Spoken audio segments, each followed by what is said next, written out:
bisyo. Simula noon, naging malabo sa amin ang lahat. Kaysa mag-away, bigla na lamang lumayo ang loob namin sa isa't isa.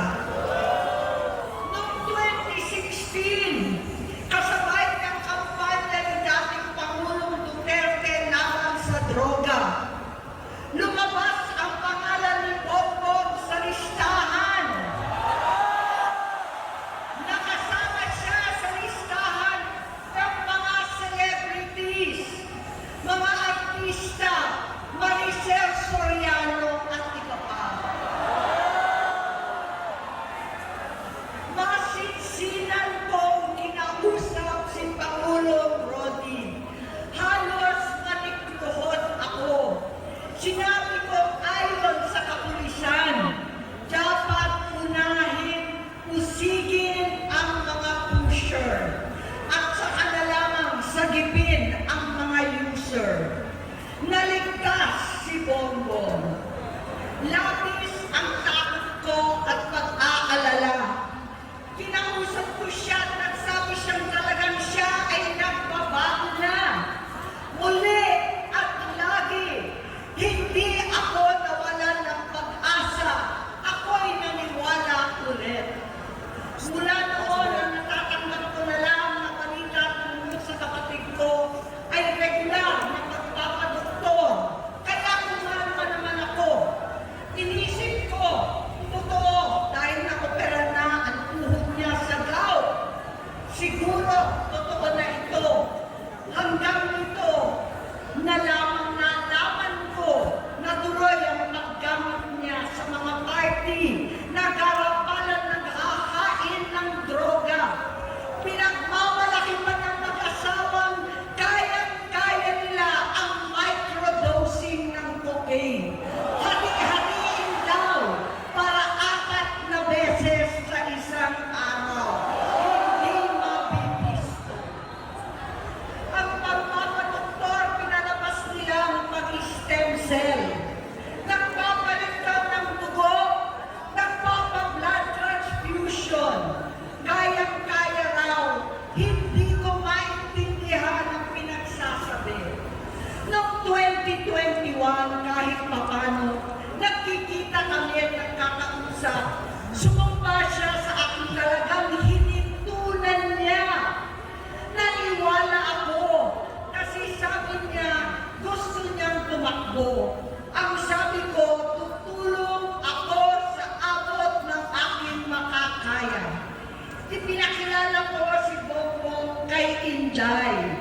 Naging magkatandem sila. Pagkatapos noon ay biglang hindi na niya ako ulit kilala. Kahit si Inday, nagtataka, bigla ko na itsakwera. Kahit ganon, nangampanya pa ako para sa kanya. Kahit si Inday na lang ang aking nakakausap. Hindi ko alam bakit ako nakabang sa headquarters nila sa Mandaluyong. Hindi ko alam bakit walang nagre-report sa akin tungkol sa kampanya. Sa totoo lang, masakit mang aminin, nung dinidisqualify na siya, halos papaboran ko na sana dahil may nagsumbong sa akin mula sa kanyang campaign team na gumagamit na naman siya. Nung sinabihan ko, siya at mga taong nasa paligid niya, nagkaisa silang tuluyan akong alisin sa kampanya na ako naman ang bumuo. Sinabi nilang gusto ko na siya ay mag-disqualify para ako ang pumalit. Hindi totoo yun! Iniisip ko ang kalagayan ng aking kapatid at paano siya magsisilbi kung ganyan ang kalagayan niya. Pero pinaparating sa akin na hindi siya lulong at minsan na lamang tuwing nagpa-party. Hindi ko maipaliwanag bakit gusto kong maniwala at hindi mawalan ng pag-asa. Noong nanalo siya, naging pinakamalayo na kami sa isa't isa. Maliban sa opisyal na takbuhan at kapag pumupunta yung nanay namin, hindi ako sumama sa loob ng 3 taon dyan sa Malacanang. Dahil lantaran na doon ang inuman, ang paggamit nila ng cocaine at mga bawal na gamot. Hindi ba ninyo nakikita, naririnig, kakaiba na siya magsalita, hindi na maintindihan kung ano-ano na sinasabi at wala na sa sarili. Nagtatago sa kabaitan niya ang pang-aabuso niya sa droga.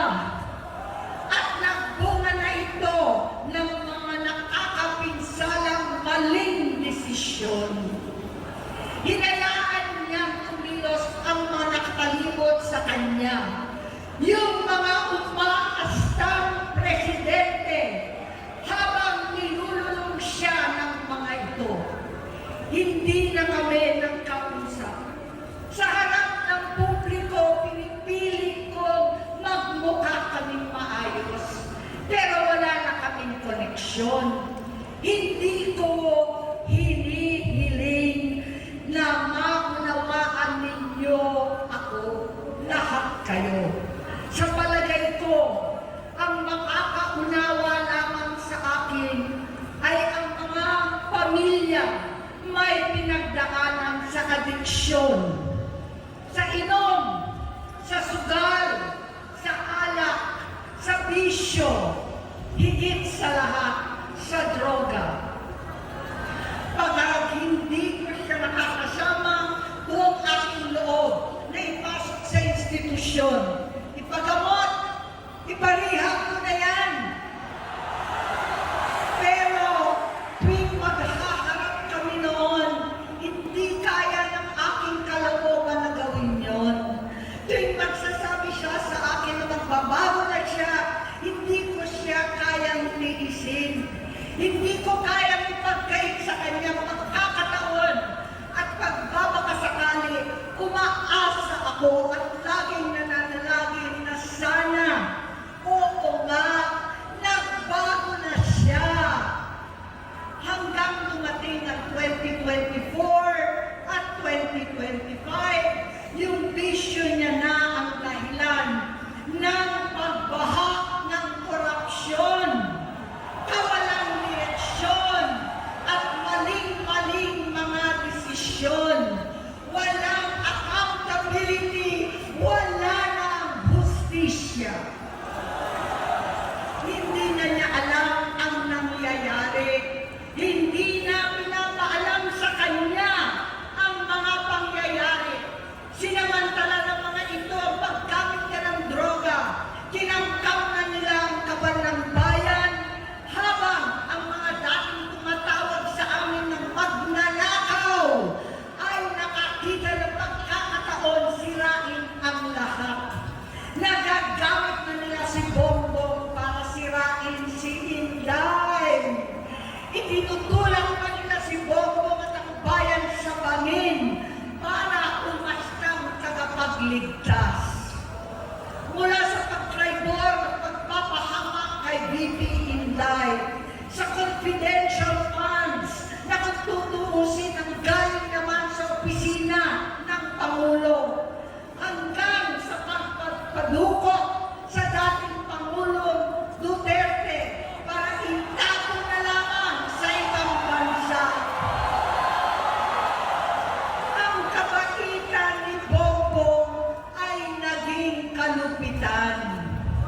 Garapalan ng pagtatakip sa kanya ng mga nasa Congress, sa Senado, mga miyembro ng kabinete.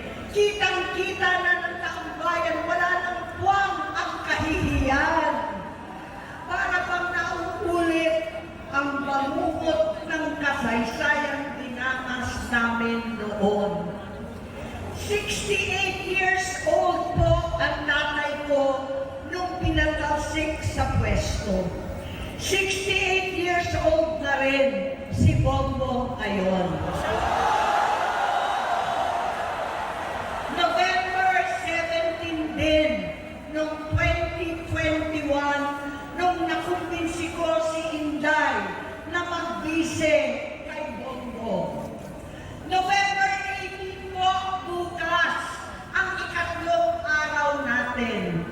siyam na taon na nakakaraan. Saktong November 18 pa talaga na pinasiting ni Pangulong Duterte ang tatay ko sa libingan ng mga bayani. Pengeng jowa, Lods.